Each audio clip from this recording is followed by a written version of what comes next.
a disciple of Jesus, one of the most important things that a disciple of Jesus learns is how to communicate from the throne room.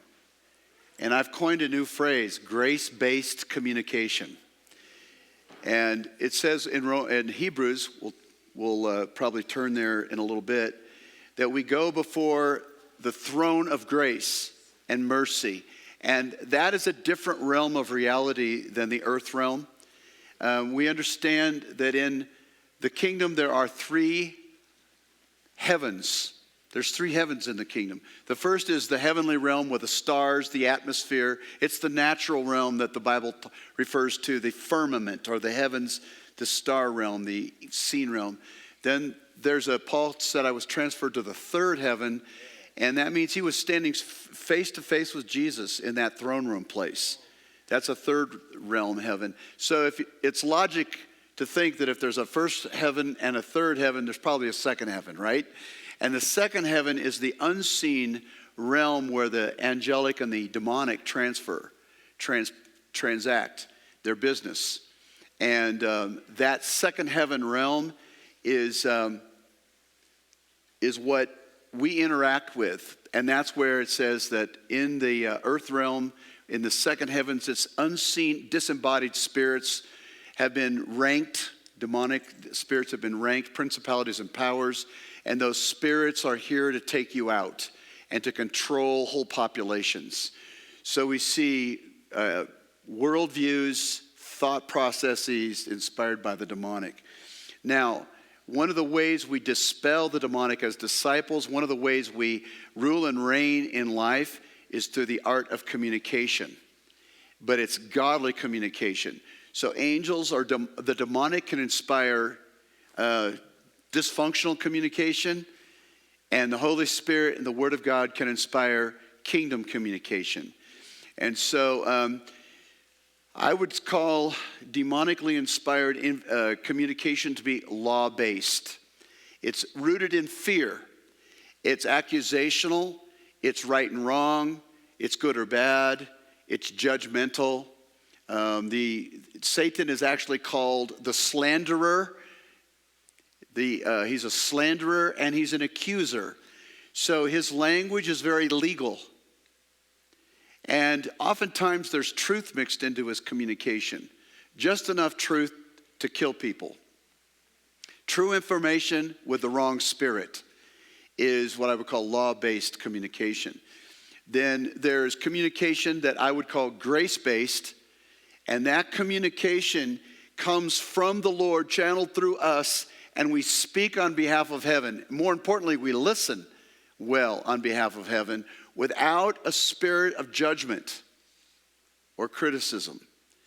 So we're a disciple-making movement. And one of the most important things that a disciple operates in is skilled communication in the kingdom. And that skilled communication, they transact content between themselves and others and the Lord. So grace-based communication. And what we're going to focus today on is listening with compassionate curiosity.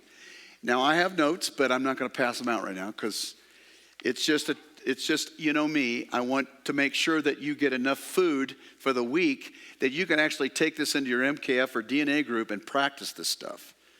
So we have people that are being trained as counselors and therapists right here. And one of the most absolutely important things a therapist does is facilitate good communication, right? I mean, that's what they do. And so good communication displaces lies, and it ushers in how God feels and thinks about such situations. So that's a good therapist in the kingdom, right? So I'm going to give you a story of bad communication between Janet and I. Here we go. And I actually should have you tell the story because, well, we have a lot of them. We have a lot of bad communication stories, and we have some good ones. So we're newly married, and I took my little farm girl wife, who had basically lived in one place most of her life, and When she went to college, it was like she went, off on vacation because all of her relatives lived in this little town where we went to college in Tarkio, Missouri. So my wife had a very sheltered, agricultural, pure, pristine Pollyanna life. Then she marries me. And I introduced her to a world that shook her up pretty quickly. And the first thing we did was, after we got married right out of college, I'm 20 years old, she's 22. I graduated in 3 years to catch her so we could graduate together. And we have like maybe $1,500 to our name. $1,000, $1,500. We have hardly any money. And we're going to go off to graduate school from the farm in the Midwest to Southern California in the LA area. And we have basically no money, we have no house, we have no friends, and we have no jobs. And so I'm thinking, well, this is no problem. This is a great adventure, right? No, what a big deal. And so on the way there, Janet is having a little bit of a fear-based meltdown. And my first demonstration of poor communication was, listen, if you don't shape up, I'm going to put you on a plane to LA and I'll meet you there. That was my first, how did I handle Janet's fear and her anxiety and her bad mood? Well, I just threatened her. Just threatened to ship her off to LA and I'll just meet you there when we get there. I don't want to travel with you anymore. I've had it. Not so cool.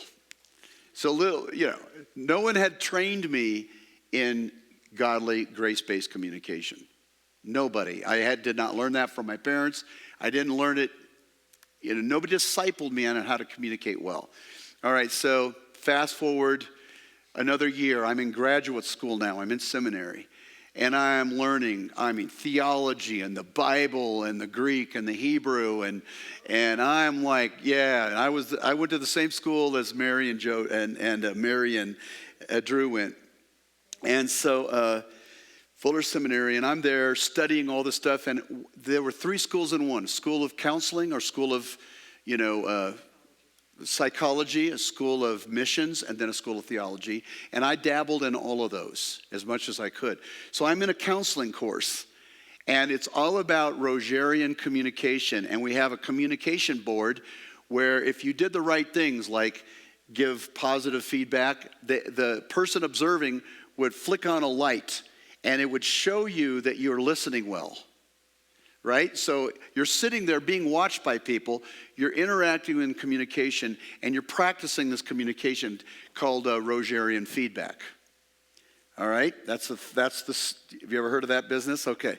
So I'm now becoming a professional in counseling at 21 years old. I'm getting my master's degree in counseling. So I come home, Janet's in the kitchen working, and she's not in a really good mood, and she's worried about we don't have enough money to, buy enough food, and she's upset, and I could feel that she's not doing well in the kitchen. And she happened to be making one of the 3 meals she knew how to make at the time. She had fried chicken, she had spaghetti, and she had pot roast. And so we had three meals. And so I filled up a lot on white bread and margarine to keep my football body going. So there we were, and she made some kind of comment, and I said, so catch the tone or the spirit of my communication. She makes some comment like, dinner will be ready soon enough, you'll just have to be patient, or something like that. And I said, so I sense that you're saying that the meal is on its way. Yeah, that's what I said. So I sense that you are feeling a little perturbed by what's going on. Okay, now capture the tone of that. Capture the condescension. Capture the cockiness, the pride. So she was, yeah, man, it's, I'll get there. Just hold your horses. And I said, so I sense that you're not feeling really, really well about, what's going on right now. She goes, well, hell no, it's not, I don't feel well about it. I said, so you're upset right now. And she goes, I'm not one of your guinea pigs. And she reaches in with a spoon about this big, grabs a big wad of spaghetti and whips it across the room. It literally hits me straight in the face and starts going down my face on my body. Dead perfect shot. And I'm like, this is not how this is supposed to go. All of my, master's degree training in attunement is not working. That's because I had an attitude, and it came through. So that's how not to communicate, Patrick. That's how not to do it. All right, so then we fell in a heap. I was so shocked that she would pull that, my sweet, kind wife, that she would pull that move, that I just started laughing, and then she started laughing, and then we basically just fell in each other's arms laughing. Thank God it went that direction, because it could have been bad. Badder, let's put it this way, badder. So I want to just, again, we're not going to talk long. We're going to have a little practice session together today on grace-based communication.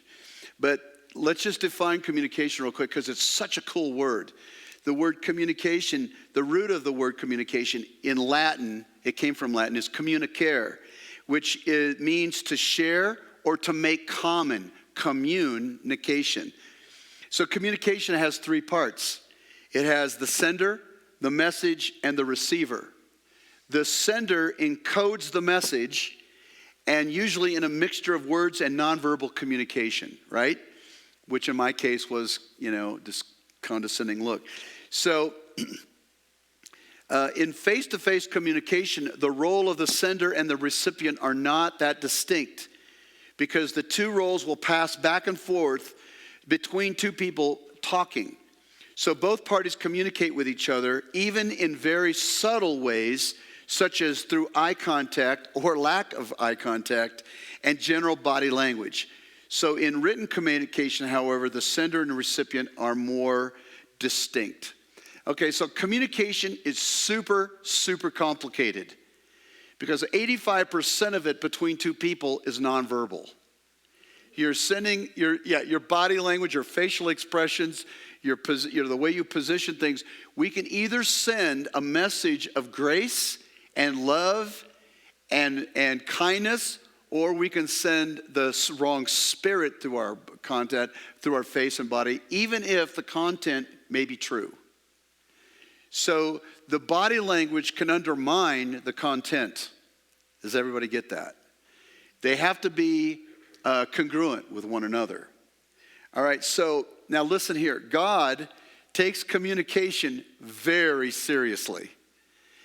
He talks a lot in the Bible about communication. I'm just going to give you a couple of Bible verses, because it's a little ominous, really, how much value God puts on the tongue and on communication. So one would be Proverbs 18:21. He goes this: death and life are in the power of the tongue. Whoa! Death and life are in the power of the tongue. Now, and I would even say death and life are in the power of a look. Looks kill. Looks can kill. A look of disgust is not hard to pick up. All right? So those who love the word of the Lord will eat of its fruits. So death and life is in the power of the tongue. God created with words. God spoke and things came into being. Therefore, as co-regents with the Lord, our words carry weight. We can either build up and create things with our words, or we can tear down and destroy with our words. Words can curse, or words can bless. They're very powerful. It's not true when we say sticks and stones can break my bones, but words will never hurt me. That's absolutely not true. Words are like bullets. The more you grow, the more anointing, the more ranking you have in the kingdom, the more powerful are your words. You move from a pea shooter to a 22 pistol, let's say an air gun, to a 22 pistol, to a 40 caliber, 45 caliber pistol, to a wide range of artillery. The higher you go in your authority in the kingdom, the more powerful or potent are your words. That's why, and by the way, the corresponding judgment to someone that's a high-ranking officer in the kingdom, there's a corresponding judgment to anyone who misuses words to bully, to manipulate. So there's consequences and kickback from the Lord if we misuse words in our positions of authority. So every husband who is called the head of the house, how we operate with our communication, our body language, and our words is a big deal, men. Very big deal. And we can't just be casual or insensitive in this area. So it says in Colossians 4, let your speech always be gracious. Let your speech always be gracious, seasoned with salt, so that you may know how you ought to answer each person. Seasoned with salt, that means preserve and give life. That's what salt does. It adds to the flavor and it preserves and gives life.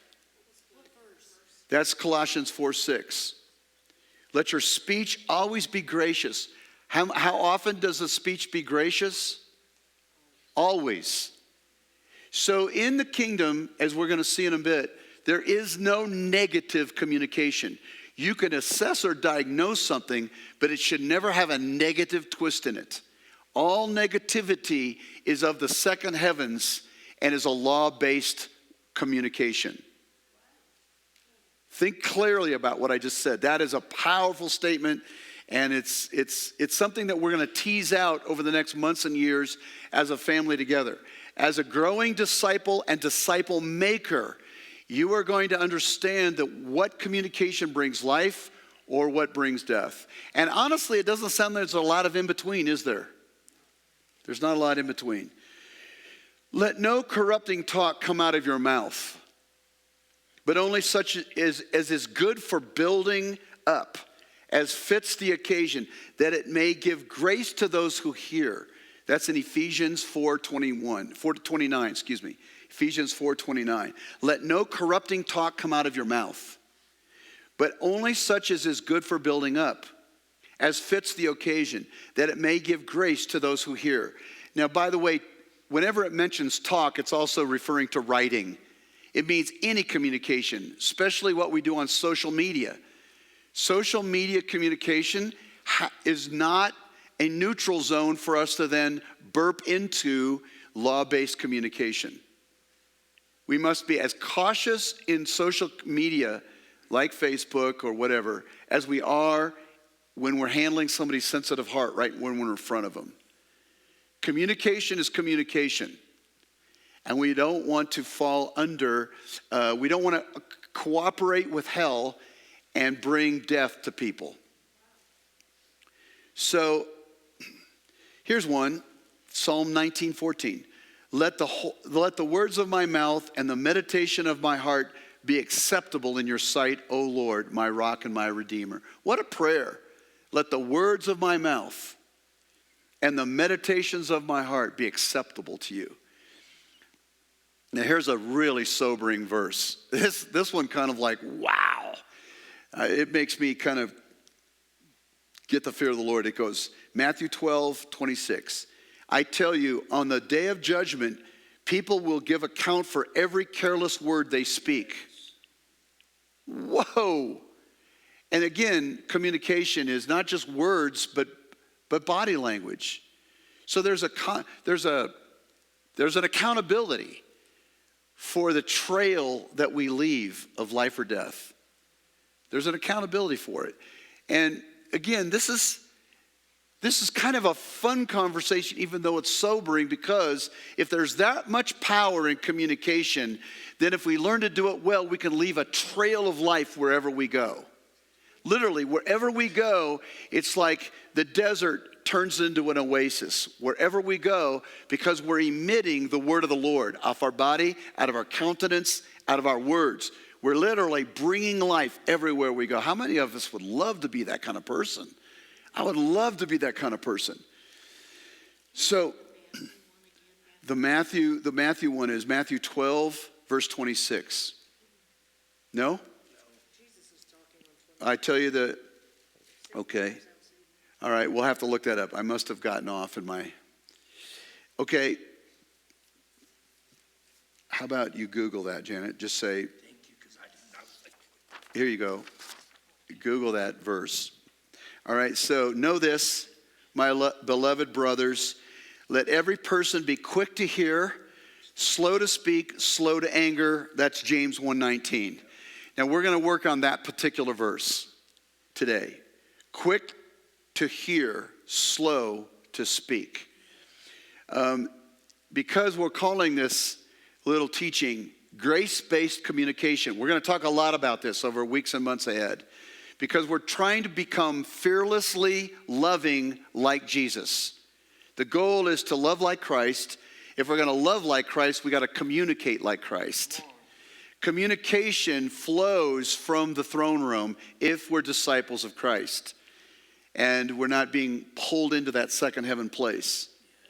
And the first key to good communication is not talking, it's listening. It's listening. Not the way I listened when I was a newlywed, but listening with compassionate curiosity, not condescending judgment, which is where I was at the time. All right. So there are three basic kinds of communication. There are three basic types of communication. One is simple information, and that's kind of neutral. You know, so-and-so won the football game. You know, food's on the table. Let's meet at this time. There's simple information, and that's sort of neutral. I call that neutral communication. But then there's going to be two other kinds of communication I've identified, and I want to reinforce it just one more time. I'm going to call it courtroom-based communication or legal communication. Now, this is when you're in a conversation with somebody and the goal is to be right or wrong. Who's right and who's wrong, all right? And you're listening to determine if somebody said the right things that you agree with or you disagree with. So now you're in a different realm. You're in that courtroom realm where the goal is to be right or wrong. Got that? Or there's guilt and innocence.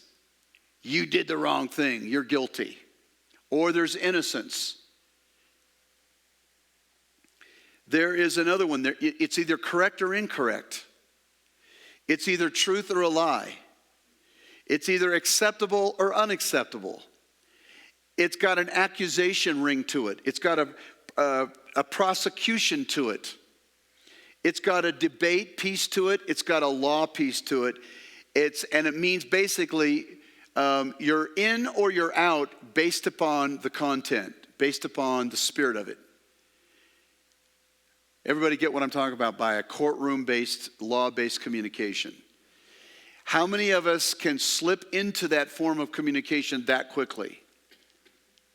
You're upset, somebody did something wrong, and now we're in debate mode.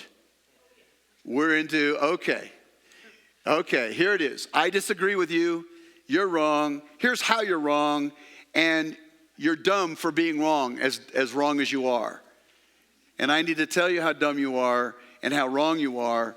And if you don't agree with my conclusion, then it's going to adjust our relationship. Our relationship is going to be adjusted. My trust is going to be adjusted. My relationship, my closeness to you is going to be adjusted based upon whether you agree or don't agree with me. Anybody ever communicated like that? Of course, all of us have. We do this all the time. This is the standard operating communication of the world. The world communicates like this. So we've been raised to communicate more like the world than we have than the kingdom. This is where we go to. This is where we default. This is my habit. This is my culture. My culture is courtroom. And again, there is a place for truth. I'm not diminishing the place of truth. And there's a place for boundary keeping. Okay? We do like police. We do like sheriffs. And we do like our highway patrol. Right, Steve? We like law keepers. We like law protectors. So I'm not saying that all of this is absolutely evil. I'm just saying there is a very serious place for courtroom conversations. They have to be overridden by a grace-based environment. So here's the verse. Mercy must triumph over judgment. There's a higher life force than right and wrong in courtroom. And that higher life force is the courtroom. Now, here's an example. We all know gravity, right? If you're in a place of gravity, that's why you get stuck in the snow, because of gravity. That's why you fall. When you fall, you hurt yourself. It's actually not so much the fall that's the problem. It's when you hit the ground. Now, that's the problem. So gravity, we all understand gravity, but there's a higher law, so-called higher law, than gravity, and that's called the law of aerodynamics. And the law of aerodynamics says that you can have thrust and lift, and you can lift an object heavier than air off the ground, like a jet airplane, and that law of aerodynamics overrides the law of gravity. So you have different laws, but if you apply those laws, one is higher. One is higher. One is more helpful. All right, in one sense. Gravity is helpful because it keeps us from flying off into space. So that's a good law. But if you break the law of gravity, you actually don't break it, it breaks you. So now, embedded in the kingdom, Jesus came, and on the cross, he launched a different realm of reality called the kingdom. And that different realm of reality said there's a higher life force than the law, than the Ten Commandments. And that life force is grace. And mercy and grace triumphed over the law. Because the law has no power to change anybody. The law won't change anybody. It will just instruct you as to where you're screwing up or what you need to do. But it has no power to produce. The law is good, but it has no power to change you. Only the grace of God has the power to change us. So if I come along and I engage you at a legal place, nothing's going to happen, only worse. You're going to feel more shame, more guilt, more condemnation. If my communication is law-based, we go nowhere. We're just more alienated, more hurt, more upset, more disconnected, and not attached. So in a grace-based kingdom culture, we relearn how to communicate from another realm that's a higher life force. And that life force is grace and mercy. Now, from that vantage point, we can bring life to where there is no life, where there is confusion or death or alienation or rejection. A person that's operating from the throne room is the most powerful person in the room. You would think the most powerful person in the room is the best debater. It's the most informed or educated. It's the person that can argue the best, who has most of the facts. You would think, we've been taught, that the person with the most power is the most informed, is the most skilled. We've been taught that. That's where the money is. The money is in education, information, and the ability to win arguments. That's where the money is. But in the kingdom, that's not true. In the kingdom, where the power is when we reveal what God's like to people, even when they're wrong, even when they're screwing up. Because if we just sit there and tell them how they stink and how wrong they are, all we've done is put more law on them. And we've actually made them feel crappier, and then they're going to try to perform their way out of this problem. And they aren't going to make it. They're going to be more discouraged because every time they try to perform, even if they get a little progress, eventually they're going to slide backward because there's no power in performing apart from the grace of God. We haven't helped them at all. We only help people when we good news them with the gospel of grace. That's the only way we help people. There's only power in the gospel. It says it is the power of God for salvation to all who have faith. There's only power in the gospel. So now, a courtroom-based world is a fear-based world. It's fear of failure, fear of performance, fear of getting things wrong, fear of rejection. A fear-based world is a courtroom-based world, a law-based world. Because you put the law over the front of you as a grid for reality, then if you don't fulfill the law, you're out. So the law only brings fear. And it's a fear-based world.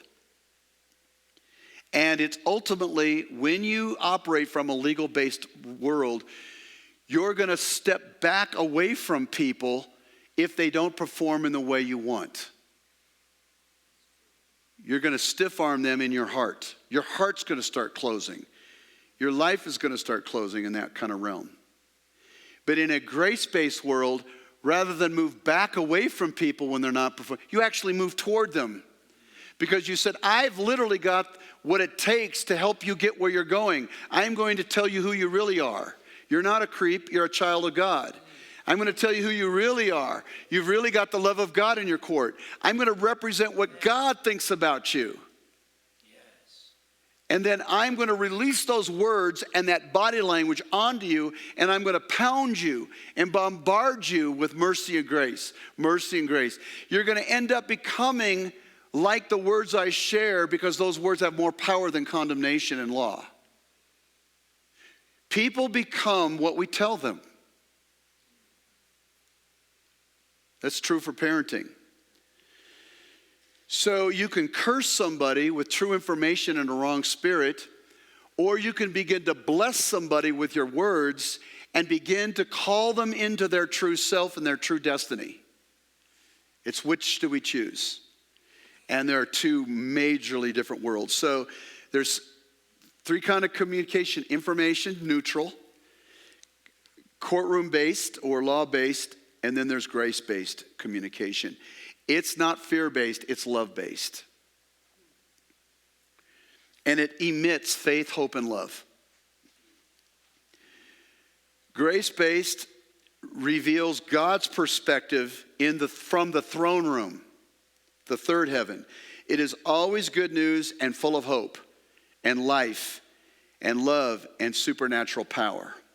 Now, again, that reference to the courtroom is in Hebrews 4:16, and then James 2:13 talks about the power of language and communication. Jenna, did you find that verse? What is it? It's Matthew 12:36. Matthew 12:36. I had a typo. Matthew 12:36, and we're going to be judged for every careless word. So, the starting point for grace-based education, grace-based communication. The starting point is not sending a message, it's actually hearing through the lens of compassionate curiosity. Now, it's very difficult to listen to somebody when they're saying negative information, especially when it's about you. If somebody's critical and irritated and they don't like what you're doing, and they're emoting how displeased they are with you, it is very hard to shut the mouth and not answer back with a defense. Do you understand? Because our self-preservation wants to defend ourselves. That's right. Does anybody understand what I'm talking about here? Self-defense, defensiveness. It is very hard not to start self-justifying when somebody is dumping a diagnostics on you that you don't like. How many of you know that's our default? That's what we've been taught. Protect yourself, self-justify, defend yourself, be defensive. All right. Now here's a mature disciple. A mature disciple stays in the throne room where they're safe. You may not be safe with people, but you're going to always be safe with God. And a mature disciple, they stay in the throne room, and here's what they're interested in. They're more interested in a connection and attachment than being right. So grace-based communication starts with compassionate curiosity, and it says, look, you don't have to say this out loud, but in your mind you go, I may never disagree with you ever. But what I'd rather have is a relationship with you more than to win a debate. I want you to be more important than the problem. I love you more than I love being right. Whoa! Now we're talking about a mature believer. I'm not saying there's any of those in this room, but at least this is the bar we're trying to set. So a mature believer keeps their mouth shut, and they emit genuine compassion and curiosity, because they really want to connect with a person, and they know that if they don't let that person get the stuff out, there's going to be no connection. So they I'm not talking about this kind of listening. You get my point? Like, your body can send the message, I really don't want to hear what you have to say, but I'm going to endure you for a while until then I get my chance to answer back. Okay, that is not compassionate curiosity. Compassionate curiosity is when you lay down your defense, your courtroom posturing, you get in the throne room and go, this person is more important than what they think or believe. Even if they think a bunch of crap, it's not the point right now. The point right now isn't to point out their deception and their lies and their ignorance, even though I think they are ignorant and stupid. No, you don't say that. You just say, look, I want to represent what God's like.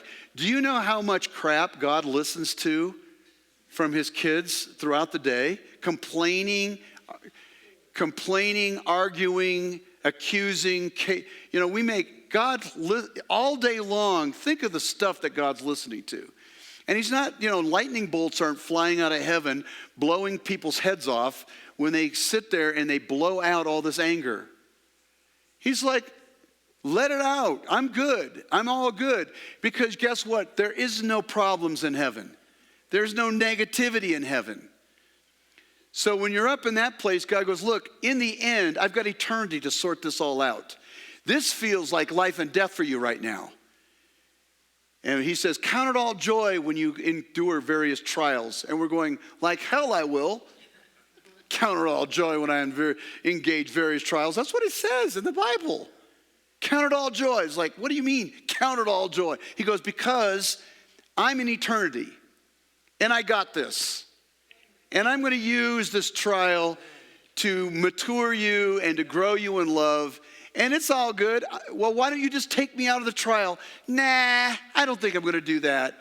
I think I'm going to use this trial to give you patience and give you compassion for other people and give you wisdom.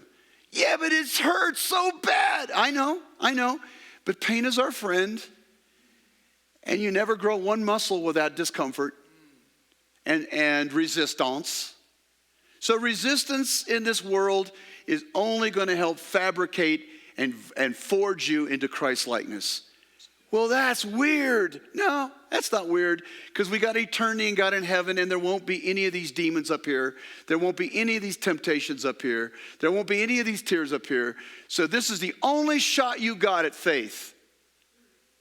This is the only shot you got. And you know how quickly years go by? The older I get, the more accelerated this feels. It's cray-cray. How old I'm getting so fast. So let's soak it in. So the compassionate, curious person goes, look, you need a chance to be heard without judgment, without trying to be fixed, without being corrected, without being evaluated, without being condescended and looked down upon. You just need a place where you can just get it out there and feel like you're talking to Jesus. Because Jesus is not uptight right now. And why don't I be the skin of Jesus for you?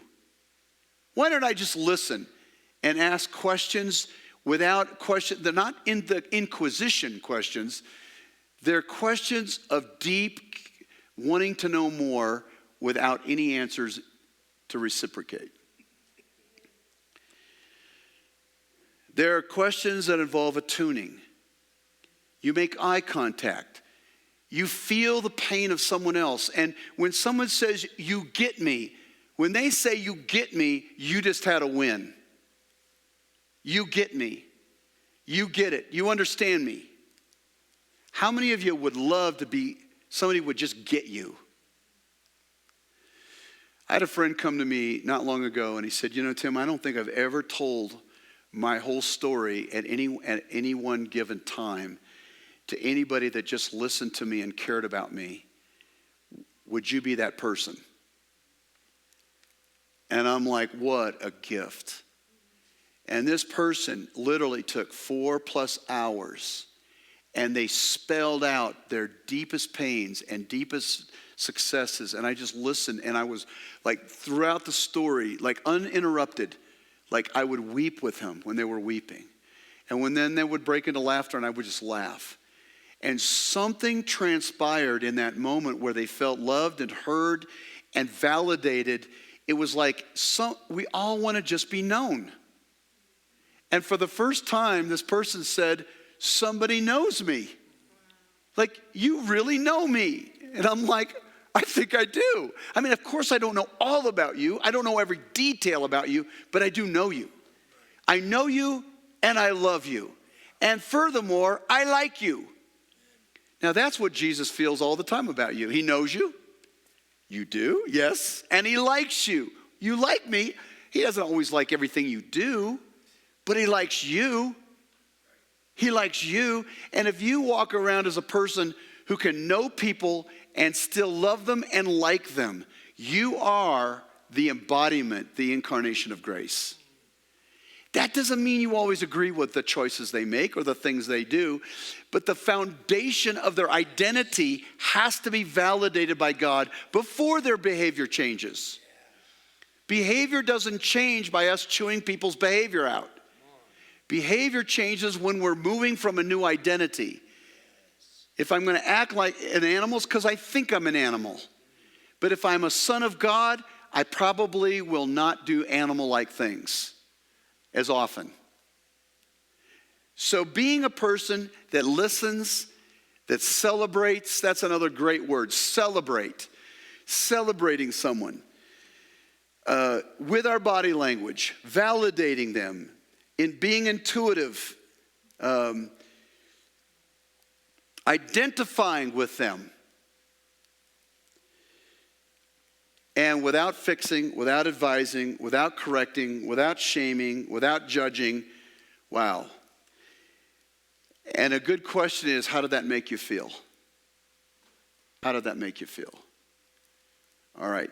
So, grace-based communication. Listening with compassionate curiosity. That's what we're going for.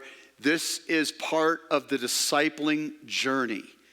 A mature disciple communicates like this well, starting with listening.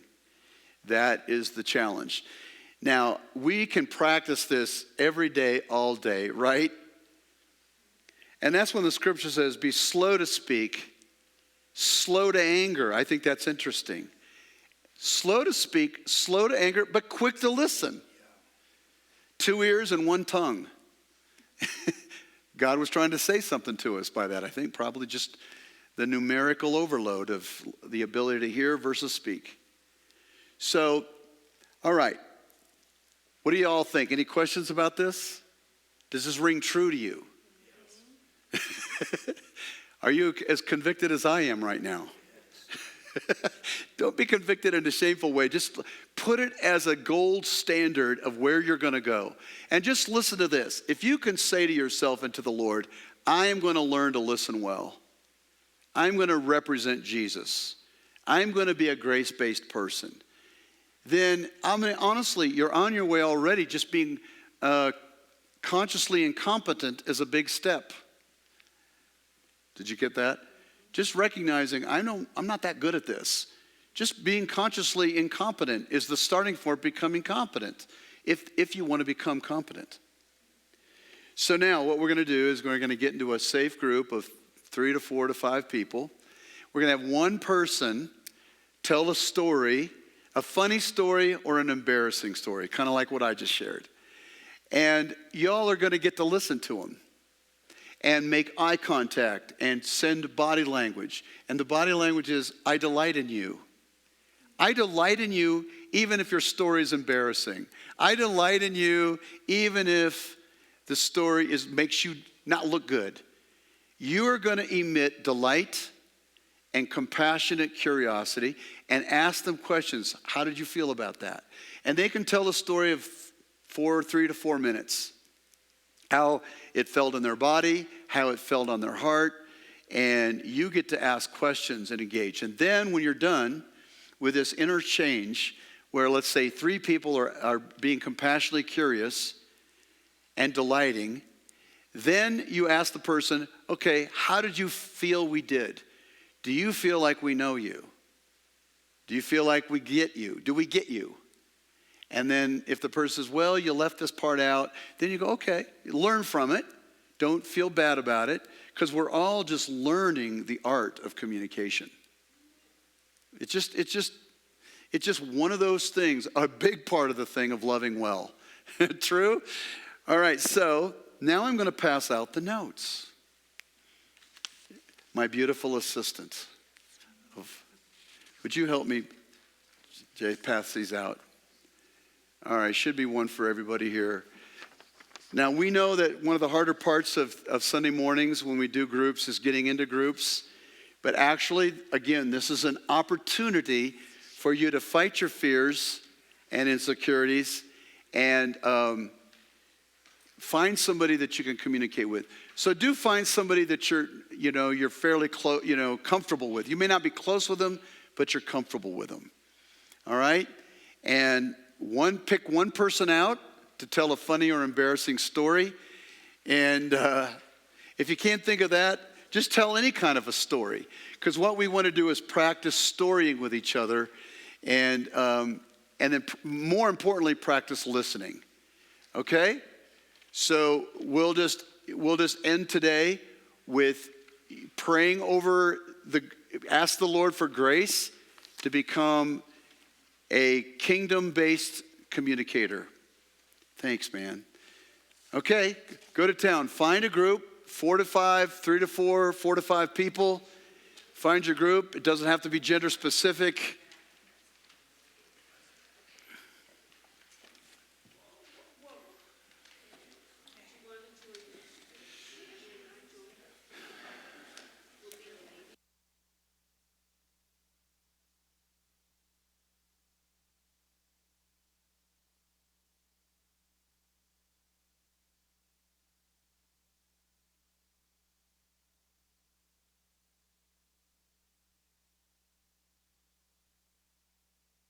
For those of you watching online, we're going to try to begin to print these notes on rocktribe.com website. Rocktribe.com website. We have notes that we do, teaching notes with Bible verses. So rocktribe.com, we'll try to get those up for you. All right, thank you. You might want to practice this at home, this compassionate curiosity. All right, God bless you all.